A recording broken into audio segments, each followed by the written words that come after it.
अब हालात बदल चुके हैं। मैं तुम्हारे साथ बची हुई 19 रेड्स पर जाने के लिए तैयार हूँ, लेकिन उससे पहले मेरी एक शर्त है। सभी रेड्स में हम अकेले ही जाएंगे। मतलब सिर्फ आप और मैं जाएंगे सी रैंक के बॉस को मारने, वो भी अकेले? ज्यादा नहीं तो कम से कम 8 लोगों की टीम तो चाहिए। अगर हम दोनों ने अकेले ही उन सभी 19 रेड्स को बिना अपनी जान गंवाए पूरा कर लिया तो ये ऐसा कारनामा होगा जिसे आज तक कोई नहीं कर सका। इससे तुम्हें नहीं लगता कि तुम्हारे डैड का तुम्हारे ऊपर यकीन और बढ़ जाएगा? मैं पूरी तरह से तैयार हूँ बॉस।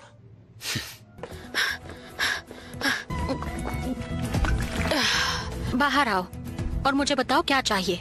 बस मैं आपसे बात करने के लिए सही मौका ढूंढ रहा था। लीजिए, ये है मेरा कार्ड। गेट्स को सामने आए 1 दशक से भी ज्यादा हो गया है। तहखानों की वजह से अब कुछ भी पहले जैसा नहीं रहा और इस दुनिया के लिए इन बेशकीमती संसाधनों को तहखानों से लाने का खतरनाक काम सिर्फ हंटर्स कर सकते हैं। लेकिन जरूरी बात यह है कि उन सभी हंटर्स की देखरेख द हंटर एसोसिएशन नाम की एक पब्लिक संस्था करती है, लेकिन ये संस्था भी सिर्फ सरकार के हाथों की कठपुतली है।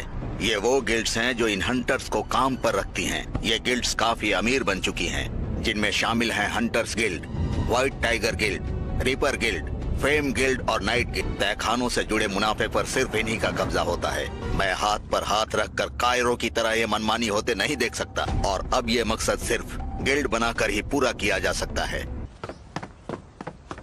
लगता है कि अब दुगने पॉइंट्स मिलने बंद हो गए हैं। मैं इसमें दानव के किले की चाबी जैसी किसी कीमती चीज की उम्मीद कर रहा था। एक रैंडम लूट बॉक्स मेरे पास है। क्या पता इसमें पहले की तरह इनामी तहखाने जैसा कुछ मिल जाए या फिर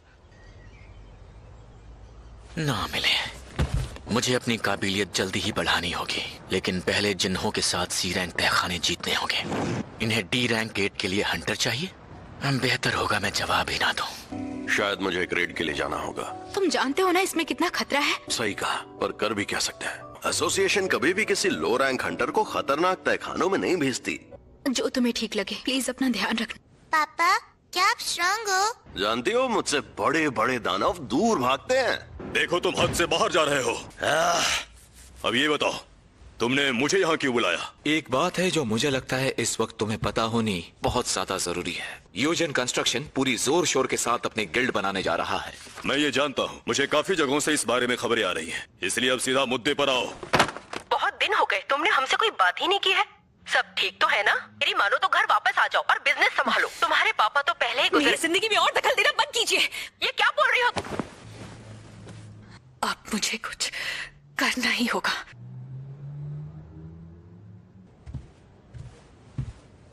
सुनिए सर, आज सुबह ट्रेनिंग के दौरान मुझे यूजिन कंस्ट्रक्शन की तरफ से एक आदमी मिलने आया था, तो सोचा आपको बता दूं। मुझे लगता है वो अपनी एक नई गिल्ड बना रहे हैं। वो चाहते हैं कि मैं वहाँ एक कमांडर के तौर पर ज्वाइन करूं। मैंने उन्हें साफ साफ मना कर दिया। बिल्कुल सही किया तुमने। प्रेसिडेंट बेग को यहाँ से निकलते हुए देखा। आप दोनों क्या बात कर रहे थे? वैसे तुम्हारा जेजू आइलैंड के बारे में क्या ख्याल है? Jeju island? तुम ये सब क्यों पूछ रहे हो? उस आइलैंड पर जो कुछ हुआ, लोग उसे भूलने की अब भी कोशिश कर रहे हैं, पर मैं उस आइलैंड को और वहाँ जो कुछ हुआ था उसके बारे में कभी नहीं भूल सकता। लेकिन एक दिन मैं उस आइलैंड को जरूर हासिल करके रहूंगा, पर उससे पहले मुझे तुम्हें और बाकियों को एक साथ होना पड़ेगा। वो इंटरव्यू और नए हंटर तैयार करने की वजह ये थी। मैं जा रहा हूँ। तुम काफी बदल गए हो। पहले तुम्हें हर रेड के बाद चोट से उभरने में वक्त लगता था। ये अच्छी बात है ना? अब मैं चलता हूँ। अरे बात तो सुनो। वो मार्शल आर्ट्स जिसे मैंने सालों तक सीखा, वहाँ उन तहखानों में वो भी बेअसर है। क्या तुम मिस्टर च्यूल, आप? सोचा नहीं था तुमसे ऐसे मुलाकात होगी। तुम पहले जैसे मासूम नहीं रहे। मेरा मतलब काफी बदल गए हो। लेकिन तुम कुछ ही महीनों में इतना बदल कैसे गए? तुमने तो एक टांग भी गवा दी थी ना? जब हॉस्पिटल में अपनी आंखें खोली तो मेरी टांगें सही सलामत थी। मुझे इस बात की बहुत खुशी है कि तुम पूरी तरह से ठीक। लेकिन आप यहाँ पर क्या कर रहे हैं? एसोसिएशन के बुलावे पर आया हूँ। कह रहे थे कुछ अर्जेंट है। आपको भी बुलाया गया है? वाह, क्या कोइंसिडेंस है। मैंने सोचा नहीं था तुम सब भी यहाँ मिलोगे। जिन्वू संग? जूही तुम? उस दिन हम सब ने जिंदा बचने के लिए संघ की बलि चढ़ाने की कोशिश की। आज वही 5 लोग उस हादसे से जिंदा बचने के बाद एक साथ हैं। ये सच में तुम ही हो? तुम तो बिल्कुल बदल गए हो। ओह, क्या बात है। लगता है इस ग्रुप के साथ एक लड़की भी चलेगी। कैसी हो जाने मन, तुम्हारा और इसका आपस में टाका भिड़ा है क्या? ये मिशन कोई मजाक नहीं है। अब सारे हंटर्स यहाँ आकर इकट्ठा हो जाएं। कैदी उन हंटर्स की कमी पूरी करेंगे जो आज हमारे साथ यहाँ नहीं है। देखिए, ये हंटर्स जो सजा काट रहे हैं, ये उसे कम करवाने यहाँ आए हैं और इनसे किसी को कोई खतरा नहीं। पता नहीं अब क्या होगा। जूही, तुम्हें शायद यही रहना चाहिए। और तुम्हारा क्या जिन्वू? मैं वहाँ जाऊंगा। फिर तो मैं भी तुम्हारे साथ जरूर जाऊंगी। कि तुम अब भी एक मुजरिम हो, अगर कोई चालाकी की तो जानते हो ना नतीजा क्या होगा। वैसे आज की इस रेड की कमान कौन संभाल रहा है? बुरा ना मानो तो इस रेड की कमान मैं संभाल। हाँ बिल्कुल, क्यों नहीं। मैं जानता हूँ उस दिन मेरी वजह से 7 लोग मारे, वहां से 6 लोग सिर्फ तुम्हारी वजह से बचे। हम सब तुम्हारे शुक्रगुजार हैं। इसकी कोई जरूरत नहीं है। ठीक है मिस्टर च्यूल सॉन्ग, मीटिंग यहीं खत्म करते हैं। मेरे साथियों तैयार हो जाओ। शायद इनकी मौत इन्हें यहाँ खींच लाई है। पता नहीं इन सब में से असली दानव कौन सा है। फिलहाल खतरा टल चुका है। देखकर लगता है तुम काफी ताकतवर हो चुके हो जिन्वू। सच कहूँ तो मुझे यकीन नहीं हो रहा, इस बार तो तुम्हें एक खरोच तक नहीं आई जिन्वू। इसने तो इन दानवों को ऐसे मारा जैसे इसके लिए इनको मारना कोई बड़ी बात ही ना हो। देखो आगे 3 रास्ते हैं। क्यों ना हम सब 3 टीम्स बना ले? हाँ तुम बिल्कुल सही कह रहे हो। अगर तुम्हें दानव बॉस का अड्डा मिल जाए तो हमें आगाह कर देना। मेरी इंद्रियों की ताकत बढ़ने से मैं ये कह सकता हूँ कि बॉस का अड्डा इसी तरफ है। मिस्टर चिलसोंग, हमें बाईं गुफा में ही जाना चाहिए। चलो अच्छा है, यहाँ तो सिर्फ गॉब्लिन्स ही हैं। मैंने सोच लिया है इस रेड के बाद मैं जिन्वू से अपने गुनाह की माफी मांगूंगा। मैं आज भी उसे नहीं भूल पाया, लेकिन सच तो यही है कि हमने अपने साथी को धोखा दिया।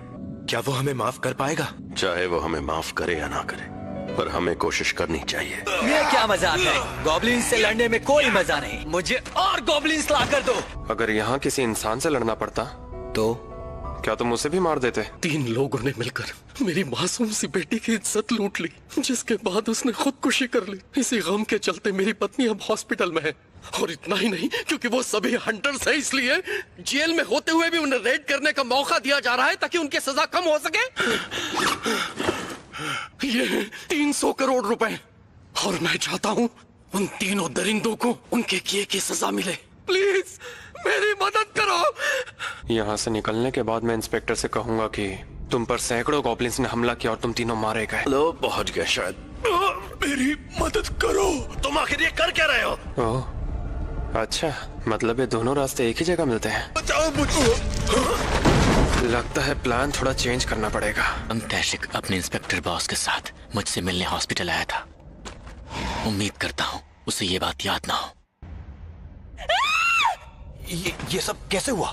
मिस्टर कंग,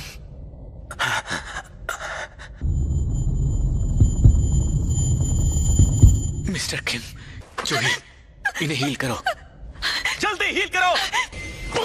मिस्टर किम, ये किसी मायावी दानव का काम नहीं। इतने सारे निशान हो ना हो, ये जरूर किसी दरिंदे का काम है। हाँ नहीं, रहने दो। तुम्हें चाहे जो हो जाए जिंदा रहना ही होगा। मुझे माफ कर दो, मैं सच में बहुत शर्मिंदा हूँ। मैं तुमसे मिलकर अपने किए की माफी मांगना चाहता था। मुझे माफ कर देना।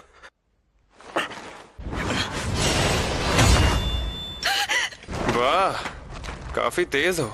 मिस्टर कंग, क्या ये सब तुमने किया है? अगर हाँ कहूँ तो मैंने सोचा था कि इन सबकी मौत का इल्जाम मैं गॉब्लिन्स के झुंड पर डाल दूंगा, लेकिन अब मैं कहूंगा कि कैदियों ने भागने के चक्कर में वहां मौजूद बाकी सभी को मार डाला, और जब मैं बॉस से लड़ रहा था उस वक्त उन्होंने मुझ पर भी हमला किया। तो बताओ, कहानी सुन के मजा आया? तुम इसके सामने टिक नहीं पाओगे जिन्वू, इससे मुझे लड़ने दो। आज एक अरसे के बाद असली तलवारबाजी होगी। तुम जैसे जादूगर जो अपनी ताकत पर भरोसा करके लड़ते हैं अक्सर अपनी जान गंवा बैठते हैं। तुम्हारी ताकत तुम्हारा जादू है। तुम अभी जानते ही क्या हो नादान बच्चे। मेरा कुछ नहीं बिगाड़ पाते।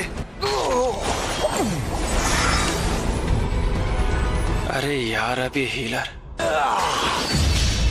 लड़ाई के दौरान दुश्मन को पीठ कभी नहीं दिखानी चाहिए, और तलवारबाजी मेरी खासियत है। कि तुम जैसा जादूगर मेरे जैसे हंटर के सामने टिक पाएगा? मिस्टर सॉन्ग, खेल खत्म।